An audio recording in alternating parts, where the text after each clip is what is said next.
الحمد لله نحمده ونستعينه ونستغفره ونؤمن به ونتوكل عليه ونعوذ بالله من شرور أنفسنا ومن سيئات أعمالنا من يهده الله فلا مضل له ومن يضلل فلا هادي له ونشهد أن لا إله إلا الله وحده لا شريك له ونشهد أن سيدنا وسندنا ونبينا ومولانا محمدا عبده ورسوله صلى الله تعالى عليه وعلى آله وأصحابه أجمعين أما بعد فأعوذ بالله من الشيطان الرجيم بسم الله الرحمن الرحيم وطهر بيتي للطائفين والعاكفين والركع السجود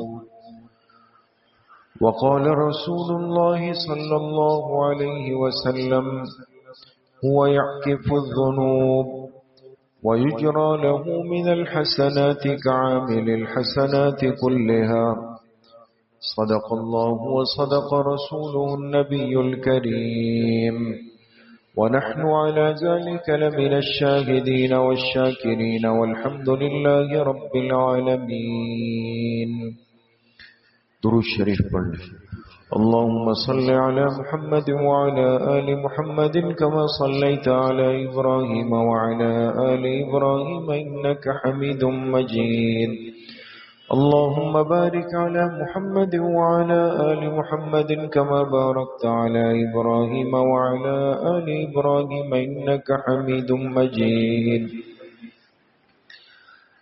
میرے محترم دوستوں، بھائیوں اور بزرگوں، الحمدللہ ماہ مبارک گزر رہا ہے اور اب تو تقریباً دوسرا عشرہ اپنے اختتام کی طرف آ رہا ہے. اس مبارک مہینے میں جو اللہ پاک کی طرف سے رحمتیں برکتیں اترتی ہیں، یقیناً وہ اپنی شان کے مطابق اتر رہی ہے. جتنی خیریں اور سعادتیں اللہ پاک اپنے بندوں کی طرف متوجہ فرماتے ہیں، یقیناً وہ سب متوجہ ہے. ضرورت اس بات کی ہے کہ ہم اپنے اندر اس بات کی استعداد اور صلاحیت پیدا کر لیں کہ اللہ پاک کی ان رحمتوں کے حقدار بن سکے. یہ تو ہماری ذمہ داری ہے کہ انسان اپنے دل کی زمین کو زرخیز بنا دے. جیسے بزرگوں نے مثال پیش کی کہ جب اللہ پاک آسمان سے بارش برساتے ہیں تو بارش کا پانی تو ہر جگہ پہ برستا ہے، پہاڑ پہ بھی برس جاتا ہے، زمین پہ بھی، جنگلات پہ بھی، چٹیل میدانوں پر بھی، ریت پر بھی، ہر چیز پہ وہ پانی برستا ہے. لیکن فرق یہ ہے کہ جو زمین اس قابل ہوتی ہے جو اس پانی کو اپنے اندر جذب کر لے، اور جذب کرنے کے بعد پھر اس کو اندر زرخیز بنا دے، تو کچھ دنوں کے بعد کیا ہوتا ہے کہ وہ زمین ہری بھری سرسبز ہو کے سامنے آ جاتی. اور یہی پانی اگر بنجر زمین پہ، چٹیل زمین پہ برس جائے تو زمین تو وہ بھی ہے لیکن اس کے اندر وہ استعداد اور صلاحیت نہیں ہے کہ اس پانی کو زرخیز بنا سکے. پانی ضائع ہو گیا. اللہ کی رحمت تو موسلادھار بارش سے زیادہ تیز ہے. ہم اس کو تصور بھی نہیں کر سکتے کہ اس مہینے میں اللہ کی رحمتیں کتنی متوجہ ہیں۔ لیکن میرے عزیز و دوستو بزرگوں، یہ ضرور سوچنا ہے کہ ہم نے اس رحمت کی بارش کو سمیٹنے کے لیے اپنے دل کی زمین کو اس کے قابل بنایا بھی یا نہیں، اپنے آپ کو اس کے لیے پیش کیا بھی یا نہیں۔ ورنہ ایسا نہ ہو کہ رمضان کی رحمتیں تو آئے لیکن دل ٹیڑھا ہو، دل الٹا ہو، اس سے ٹکرا کے واپس چلی جائے، ہم محروم ہو جائیں۔ اس لیے اللہ پاک کو راضی کرنے میں، اللہ سے مانگنے میں، اور اس رمضان کے مہینے کو یہ سوچ کر گزارنے میں کہ گویا میری زندگی کا وہ رمضان ہے کہ جس پر میری آخرت کا فیصلہ ہو، میں اس طرح اس رمضان کو گزار دوں کہ پھر نصیب ہو نہ ہو، پھر قسمت میں ہو نہ ہو، پھر عمر ملے نہ ملے، بس یہ رمضان تو میرے حق میں فیصلہ کن ہو، اللہ سے منوا کر رہا ہوں۔ تو جتنا اللہ کا شکر ادا کیا جائے دوستو کم ہے، یقیناً وہ حق تو انسان ادا نہیں کر سکتا، لیکن بہرحال ٹوٹے پوٹے اعمال کا، اللہ کے سامنے بیٹھنے کا، اللہ کے سامنے ہاتھ اٹھانے کا یقیناً موقع مل جاتا ہے۔ پھر ہر دن کے گزرنے کے ساتھ ساتھ جو قرآن کی مجلسیں لگی تھی تراویح کی شکل میں، وہ مجلسیں بھی اپنے اختتام کی طرف ہے۔ کسی نے 6 روزہ ختم کیا، کسی نے 10، کسی نے 12، کسی نے 15، کسی نے 16، کوئی 21ویں شب، یہ سلسلہ اب چل رہا ہے۔ ایک دن شروع کیا اور پھر ایک دن آیا کہ بھئی آج تو ہماری تراویح کا ختم ہے۔ آپ خود بتائیں، یہ دنیا کی زندگی ہے اور ہم اس سے پہلے کتنے رمضان، کتنی تراویح پڑھ چکے ہیں، لیکن جس سال بھی انسان تراویح کے ختم کا دن آتا ہے کتنا خوش ہوتا ہے، دل میں ایک سرور کی کیفیت ہوتی ہے دوست، کہ بھئی آج وہ تراویح جو ہم نے یکم رمضان شروع کی آج مکمل ہو رہی، قرآن کی تکمیل پہ خوش ہو جائے گا۔ تو اس خوشی کا کیا ٹھکانہ ہوگا اور اس خوشی کا کیا عالم ہوگا جب قیامت کے دن اہل ایمان جنت میں داخل ہوں گے اور پھر ان کو کہا جائے گا کہ بھئی قرآن پڑھتے چلے جاؤ، جنت کے درجات پہ چڑھتے چلے جاؤ، اور انسان نے جتنا دنیا میں قرآن پر محنت کی ہوگی، اس سے تعلق رکھا ہوگا، اتنا اللہ پاک اس بندے کو جنت کے مراتب سے نوازیں گے۔ اس لیے میرے عزیزوں، دوستوں، بزرگوں، بہت تھوڑا وقت رہ گیا، کم وقت باقی، جتنا زیادہ سے زیادہ ہو سکے ان مابقیہ دنوں کو ہم قیمتی بنائیں، اس کی حفاظت کریں۔ اس کے ساتھ ساتھ حدیث پاک میں آتا ہے کہ جب یہ مہینہ شروع ہوتا تو آپ علیہ الصلوۃ والسلام کی سخاوت وہ تیز ہوا سے بھی زیادہ ہوا کرتی تھی، کالریح المرسلہ۔ آپ سخی اور فیاض تھے، سخاوت فرماتے تھے اپنے مال میں، کوئی آپ کے ہاں سے کبھی خالی نہیں گیا۔ اگر آپ کے پاس کسی موقع پر اسباب نہ ہوتے تو آپ آنے والے سائل کی رہنمائی کرتے کہ فلاں کے پاس چلے جاؤ۔ یہ بھی دیکھیں نیکی کا ایک طریقہ ہے کہ فلاں کے پاس جائے، وہ آپ کی ضرورت کو پورا کر دے گا۔ کسی کو خالی نہیں بھیجا، خالی نہیں لوٹایا۔ لیکن حدیث پاک میں آتا ہے کہ جب رمضان شروع ہوتا تو پھر یہ سخاوت اتنی تیز ہوتی کہ ہوا اس کا کیا مقابلہ کر سکے گی، اور زیادہ بڑھ جاتی تھی۔ تو جہاں ہم جسمانی عبادات میں کسی نہ کسی درجے میں لگے ہوئے ہیں دوستو، اس کے ساتھ ساتھ اللہ نے جو مال کی نعمت دی ہے اس میں سخاوت کا معاملہ اپنائیں۔ کوشش کریں کہ روزہ دار کے افطار کے اندر ہمارا حصہ شامل ہو۔ کوشش کریں کہ ضرورت مند کے گھر کے راشن میں، کھانا پکانے میں، دسترخوان میں ہمارا حصہ شامل ہو۔ کوشش کریں جیسے ہم اپنے گھر والوں اور بچوں کے لیے عید کے اسباب لا چکے ہیں یا لا رہے ہیں، عید کی تیاریاں کر رہے ہیں، اسی طریقے سے ہم اس طبقے کو بھی عید کی خوشیوں میں شامل کر لیں جو اس اعتبار سے کمزور ہیں، اور دیتے ہوئے یہ یقین کر لیں دوستو کہ ہم نے جتنا دیا وہ اپنی حیثیت سے دیا، اور یہ ماہ مبارک ہے، اس میں ہر چیز کا بدلہ اللہ اپنی شان سے دیتے ہیں۔ جو اس کا عوض ملے گا، جو اس کا بدل ہوگا، وہ شاید ہم تصور بھی نہ کر سکیں۔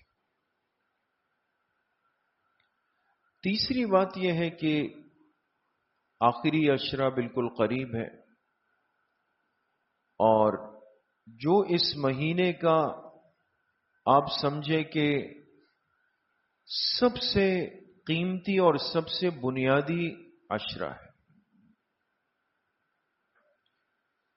اسی لیے آپ علیہ الصلوۃ والسلام نے یکم رمضان سے اعتکاف شروع فرمایا۔ بات کو سمجھیے گا دوست، یکم رمضان سے اعتکاف شروع فرمایا، 1 سال، اور 20 رمضان تک آپ اعتکاف میں بیٹھے رہے۔ جب 20 رمضان گزرا تو صحابہ فرماتے ہیں کہ آپ علیہ الصلوۃ والسلام اپنے معتکف سے باہر تشریف لائے، اور آپ نے فرمایا کہ میں نے لیلۃ القدر کی تلاش میں اعتکاف شروع کیا تھا۔ لیلۃ القدر کی تلاش میں نے اعتکاف شروع کیا تھا، مجھے وہ پہلے عشرے میں نہیں ملی، پھر میں نے دوسرے عشرے میں ڈھونڈا تو مجھے نہیں ملی،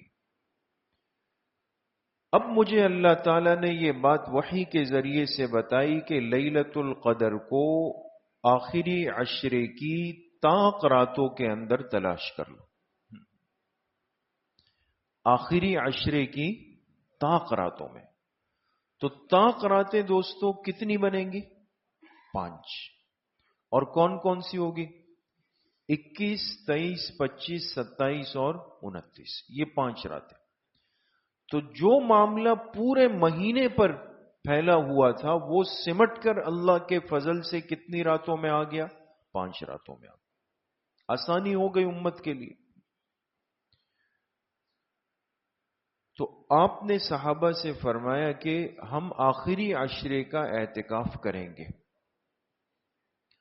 اور اس کے بعد جتنی زندگی آپ دنیا میں رہے آپ نے آخری عشرے کا اعتکاف فرمایا، آخری عشرے کا۔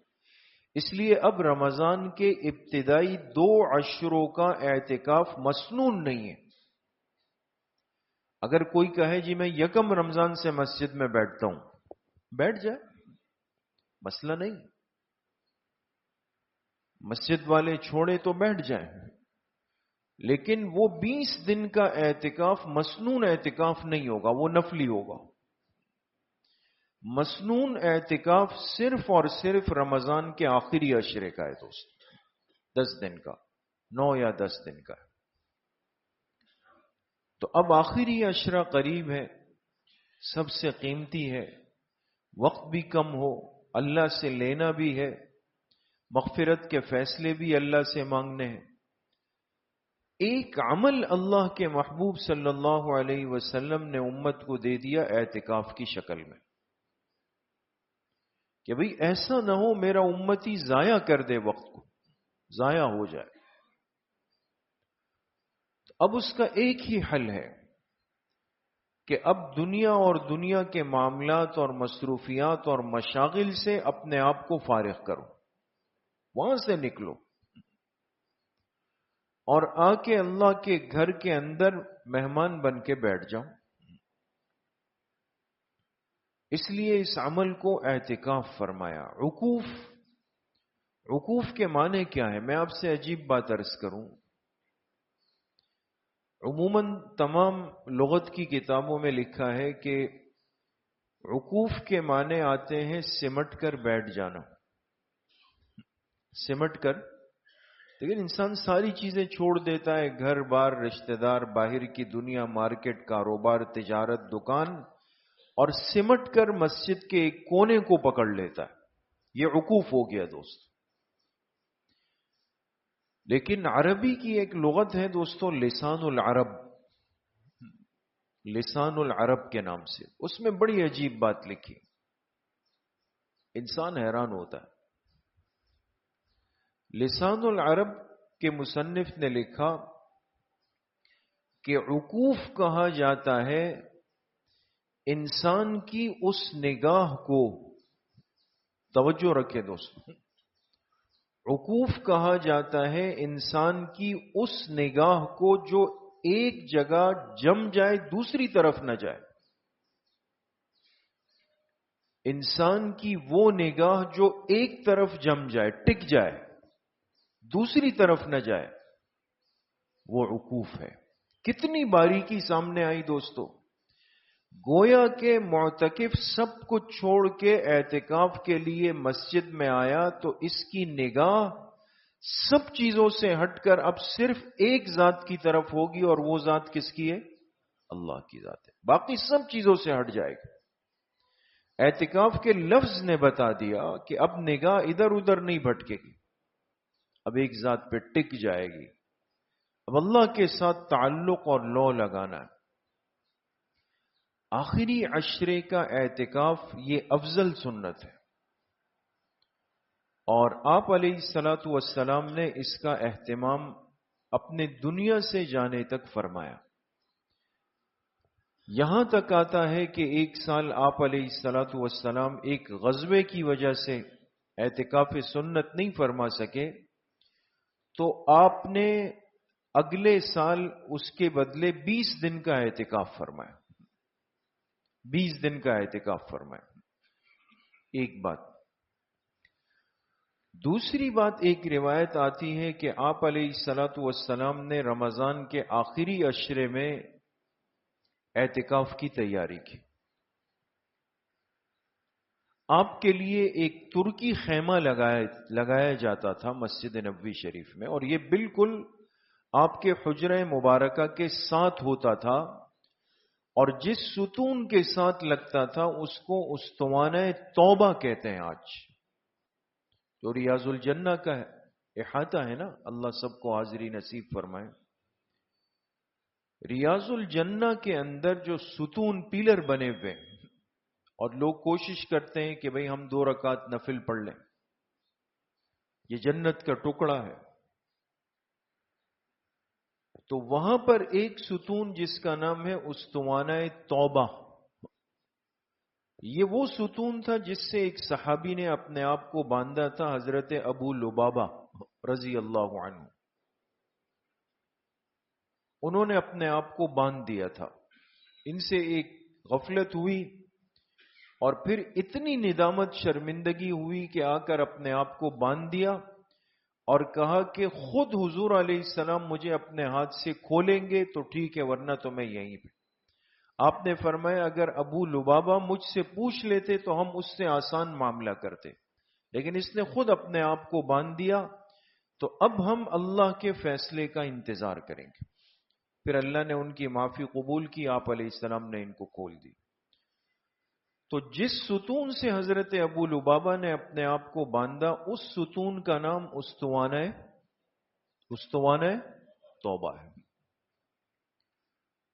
تو یاد رکھیں آج کے بعد کہ حضور علیہ الصلوۃ والسلام نے مدنی زندگی کے 10 سالوں کا اعتکاف جس جگہ کیا وہ استوانہ توبہ کے پاس ہے، اور یہ استوانہ توبہ حضرت عائشہ رضی اللہ عنہا کے حجرے کے دیوار کے ساتھ جڑا ہوا ہے، تقریباً بالکل قریب ہے۔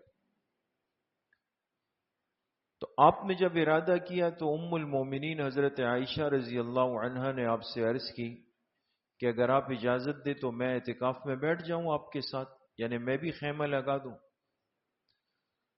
تو آپ نے فرمایا لگا لیں۔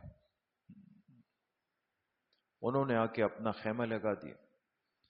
چونکہ اعمال میں ایک دوسرے سے آگے بڑھنے کا زمانہ تھا، شوق رغبت کا زمانہ تھا، جب دیکھا تو حضرت حفصہ رضی اللہ عنہا جو ام المومنین ہے، انہوں نے بھی لا کے اپنا خیمہ لگا دیا۔ جب ان کو دیکھا تو حضرت زینب بنت جحش رضی اللہ عنہا انہوں نے کہا یہ تو انہوں نے لگائی، میں بھی لگاؤں۔ انہوں نے لا کے اپنا خیمہ لگا دیا۔ حضور علیہ الصلوۃ والسلام جب مسجد نبوی تشریف لائے کسی کام سے تو دیکھا تو وہ تو ساری جگہ بھری ہوئی۔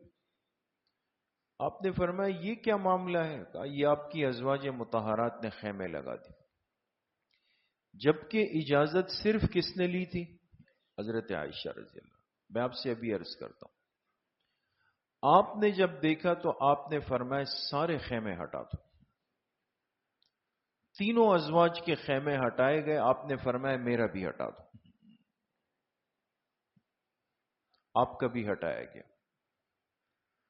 اس سال آپ علیہ الصلوۃ والسلام نے رمضان کے اخیر عشرے کا اعتکاف نہیں فرمایا، بلکہ اس کے عوض شوال میں فرمایا۔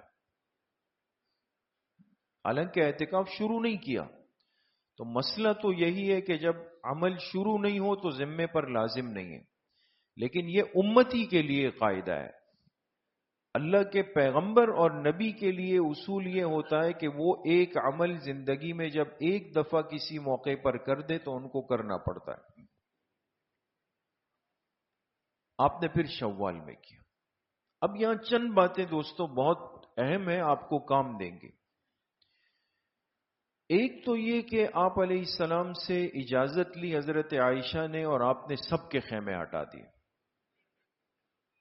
تو اس کی وجہ یہ تھی کہ مستورات کے لیے مسجد میں آنے کا وہ معمول اور ترتیب نہیں ہو سکتی دوستو جو مردوں کے لیے۔ حدیث کی جو گہرائی ہے نا اس کو سمجھیں۔ اگر یہ ایسا عام مسئلہ ہوتا نا کہ بھئی جیسے مرد آ رہے ہیں مستورات بھی آئے تو پھر تو کوئی ٹینشن نہیں تھی نا، لیکن مسجد مردوں کا ماحول ہے۔ اجازت لی حضرت عائشہ رضی اللہ عنہا نے، آپ نے اس لیے اجازت دی، ابھی میں نے آپ سے ایک بات اشارتاً عرض کی اگر آپ کے ذہن میں ہو، کہ حضرت عائشہ کا حجرہ کہاں تھا؟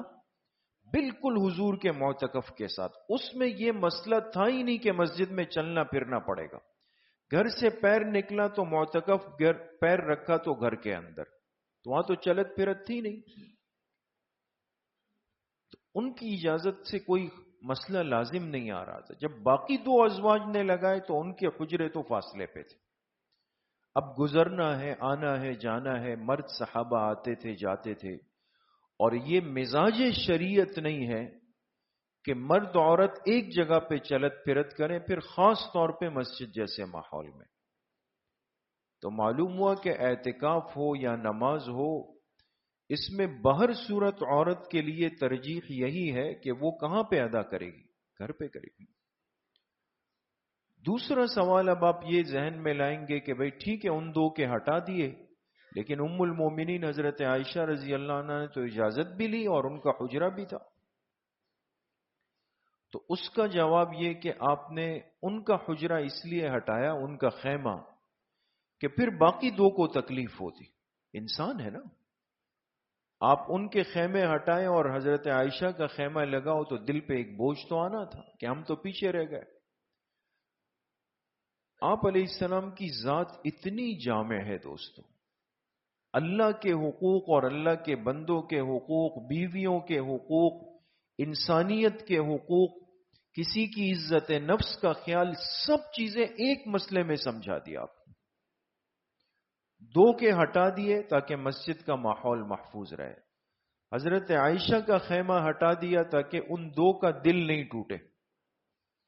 اپنا خیمہ کیوں ہٹایا کہ حضرت عائشہ کا دل نہیں ٹوٹے؟ وہ تو اجازت لے چکی تھی. یہ رحمت کائنات ہے دوستو صلی اللہ علیہ وسلم. اپنا خیمہ ہٹا دیا. ایسا نہ ہو کہ حضرت عائشہ کے ذہن میں آئے کہ میں نے تو اجازت لی لیکن ان دو ازواج کی وجہ سے میں بھی محروم ہو گئی. تو آپ نے اتنی بڑی قربانی دی کہ اپنا خیمہ بھی آپ نے ہٹا دیا، لیکن آپ نے اس کی تلافی شوال کے مہینے کے اندر فرما دی. ترک نہیں کیا آپ نے اس کو. تو اس لیے یہ وہ عمل ہے جس کا آپ علیہ السلام نے اہتمام فرمایا. اور حدیث پاک میں باقی اس کے بہت بڑے، بہت زیادہ اور بڑے عجیب فضائل ہیں جو یقیناً آپ حضرات ہر سال سنتے ہیں. ایک حدیث پاک میں آتا ہے آپ علیہ الصلوۃ والسلام نے فرمایا المعتکف هو یعکف الذنوب ویجرى له من الحسنات كعامل الحسنات كلها.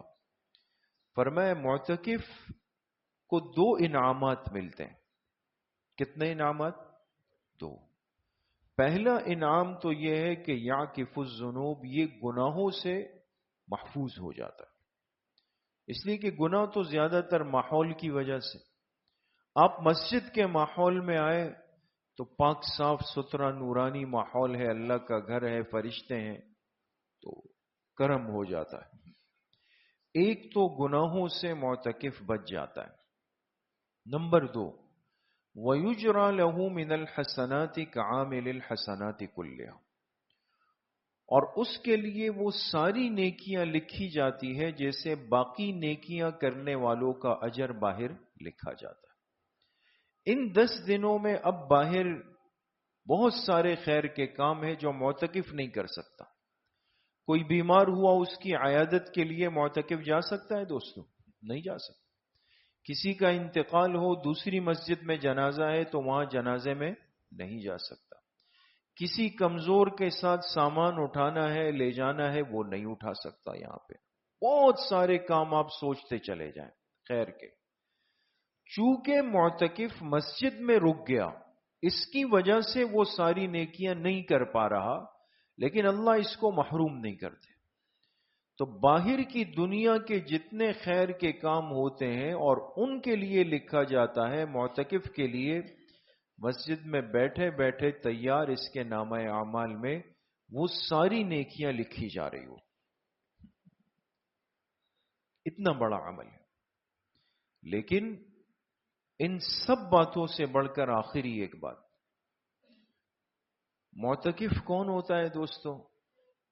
جو پورے اہل محلہ کی ذمہ داری ختم کر کے اندر آیا ہوتا. ایسا ہی ہے نا. اعتکاف کا حکم سنت علی الکفایہ ہے. اگر محلے کے چند احباب بیٹھ جائیں تو سب کی ذمہ داری ختم. کوئی نہیں بیٹھا تو سب گناہگار.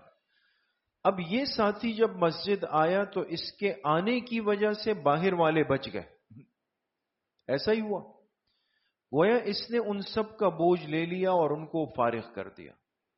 لہذا انسان جب 10 12 5 7 بندوں کی ذمہ داری لے اور پھر پورا نہیں کر سکے تو اب بتائیں گریبان پکڑنے والے ایک ہوں گے یا زیادہ ہوں گے؟ زیادہ ہوں گے. تو معتکف کے لیے اجر تو بہت زیادہ ہے، لیکن اگر گڑبڑ کرے گا اعتکاف میں، اعتکاف کو ضائع کرے گا، مسجد کے آداب کی رعایت نہیں رکھے گا، تو پھر گریبان پکڑنے والوں کی صف بھی اتنی لمبی ہوگی. اب جتنا محلہ ہے آپ دیکھ لیں، آپ کی مسجد سے جتنا لگ رہا ہے، اب اندازہ لگائیں کس کس کا ہاتھ لگے گا آپ کو پھر. تو ادب آداب کے ساتھ رعایت رکھتے ہوئے انسان اس عمل کی ادائیگی کی بھی فکر کرے جو آخری عشرے کا سب سے بڑا عمل ہے. اللہ کریم مجھے بھی آپ سب کو صحیح عمل کی توفیق نصیب فرمائے. الحمدللہ رب العالمین والصلاة والسلام علی سیدنا